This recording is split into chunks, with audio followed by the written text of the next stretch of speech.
దిగురా నాగన్న దిగురా దిగురా ముసలయ్య దిగురా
పోకపోతే ఇద్దరు పేరు నలబెడతారు పోతేనేమో 3 వస్తువులు పట్టుకొని వెళ్ళిపోతా లేకపోతే నా సిద్ధం శివల పాలైన మంచి అయిన యొక్క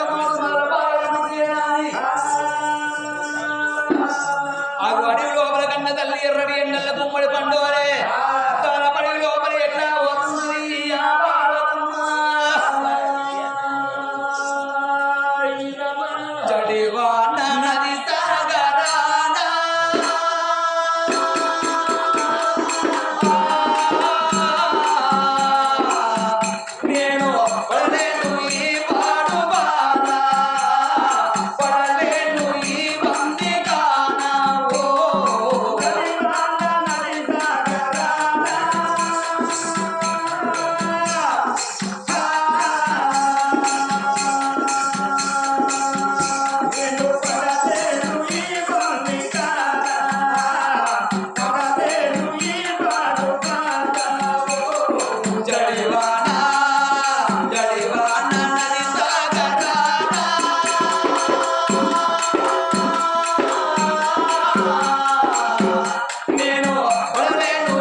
నీకైనా దరి నేర్చుకోరా ఓ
పుట్టు పుట్టుని భూమి ఏవడితే అది వచ్చమరణించి వల్లే పొట్టు కోసంగి సర్వసంపంగి దేవగన్నేరు పూల తోటలు పుడుతున్నాయి. ఆ తోట లోపల పాలగుండం నీళ్ళగుండం ఏనాడు పుట్టిందో పాలగుండం నీళ్ళగుండం మధ్య లోపల ఆ శివ చెప్పుడు గుళ్ళు పుడుతున్నాయి. ఓ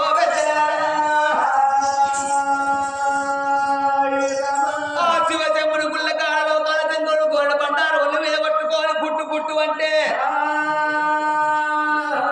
బ్రాహ్మణయ్య అవతారం ఎత్తుకోని శివశంభుని గుళ్ళకాడ పుట్టిండు లోకాల అమ్మవారు పార్వతీయమైన గాని అదే అడిగి లోపల రామంగ తోటల కళ్ళతో చూసింది. తోటల కళ్ళతో చూసిన కన్న తల్లి ఏమనుకున్నది, ఇక్కడ పురుగు ముట్టని పుష్పాలు ఉన్నాయి, కప్ప ముట్టని గౌతాలు కనబడుతున్నాయి అని తోటల కళ్ళ చూసటల్ల కల్లా నీళ్ళకున్న పాలకులు కనబడ్డది. నిత్యమల్ల తోటలు ఎనగాలట్టయో సంబరపడుకుంటా సంతోషపడుకుంటా అడవిల్ల పార్వతీదేవి కోటల వేడి కలుతున్నదో నేను అడవి లోపలికి వచ్చేది కానీ నిన్ను లోపలిపోతే నాకు ఆరు నెలలు ఉండవచ్చు కానీ నీళ్ళు